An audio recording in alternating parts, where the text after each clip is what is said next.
So I'm Paul McGregor and I run an online magazine called mensfashionmagazine.com.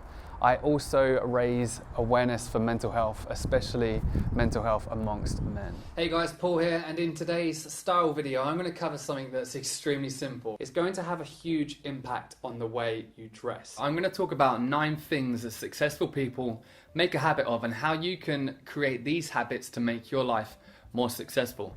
So when I was 18, my dad had a breakdown. So he went from someone who was fine, had everything on paper, to me really seeing him cry for the first time.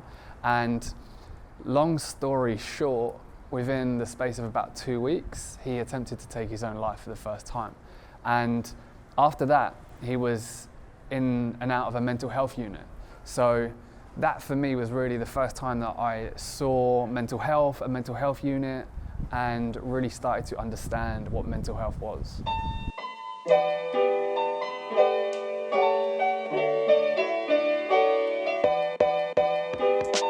Why is suicide the biggest killer of men under the age of 50 right now? Stop focusing on what you haven't got and focus on what you have got. So what my dad did is he buried those emotions, he buried that pain, and continued to keep replacing it with short-term fulfillment. And all that does is it gives you that hit of instant. So before this all happened, mental health for me, completely honestly, was I didn't, one, understand it, but two, I felt that maybe it was for people that had an extremely bad past or were challenged in some way. I don't like to use the word crazy, but honestly, a mental health unit for me back then, that's what I thought it was. But then there I was sitting there spending time with my dad in this mental health unit. So it was a huge change in my thought process when I actually saw it happen to me. When my dad had his breakdown and fell into depression, he attempted to take his own life 2 weeks after, then was in and out of a mental health unit, was recovering, but then did take his own life 6 months later. And I was 18, nearly 19, and I did what most 18, 19-year-olds would do. I went clubbing a few days after. I went and chased short-term pleasures, drinking loads. I started a business, I worked loads, and I just buried the grief and the pain from losing my dad. And then there came a time where I just couldn't get out of bed. Really, I was extremely fatigued. I went to the doctors and he said I was depressed. I didn't believe it. And that was the first time that I actually understood that, yes, I was suffering with depression. I was suffering with anxiety. I was suffering to deal with the fact that my dad had taken his own life. It took me, again, years to actually start putting content out myself.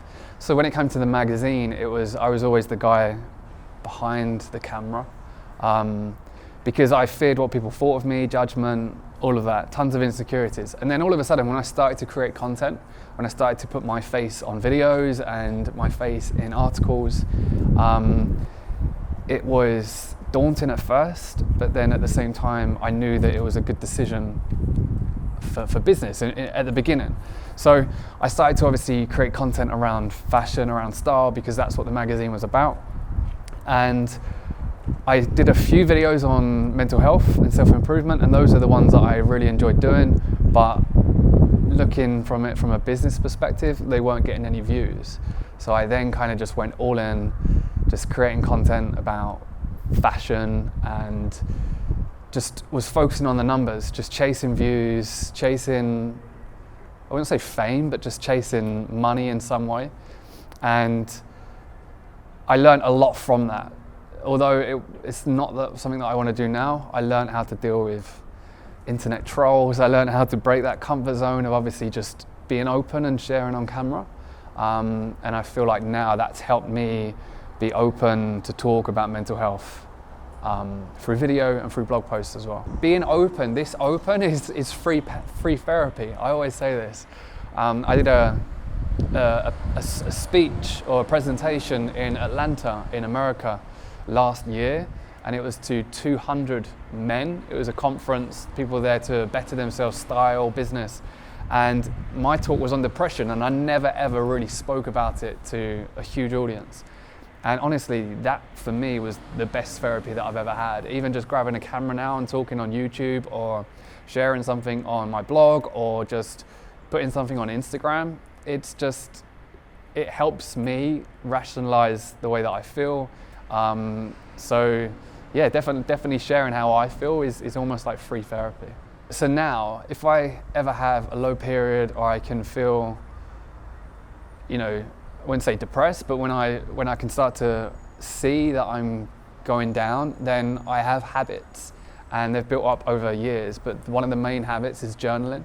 So when someone told me to journal once, I thought it was feminine to pull out a diary and be, dear diary, I like doing this. But I've tried different journals. You've got the 5-minute journal, you've got the self journal, but what I like to do is just grab a notepad and just write down whatever is in my head at that specific time. And I'll just spend 5-10 minutes doing that, because when it's here, it's always harder to deal with than when it's on paper. So when I see it in front of me, I can kind of rationalize it, and that's how I like to deal with it. I can then see it on paper and I can start to come up with solutions rather than it being in here, because then it's harder to deal with. So journaling's one of them, but just exercise, nutrition is another one. Those are the 3 main ones. But also I feel with me and depression and suicide in a whole, it's all about meaning. If I have no meaning in my life, then I find that I can start to spiral down. So this is why I kind of started to talk more about mental health, because it's more meaningful for me. And when you have that kind of purpose, it makes it easier to get out of bed in the mornings. I feel like if you struggle with mental health, a lot of the times it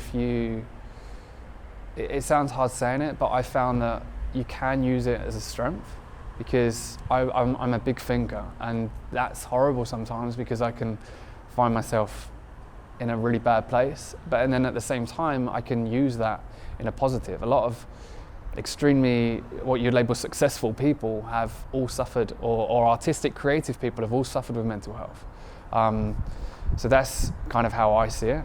In terms of learning from it, it's just one, know that it's okay, and I feel like people are starting to understand that a little bit more. Like, it's completely normal. But 2, just use it to your advantage if you can.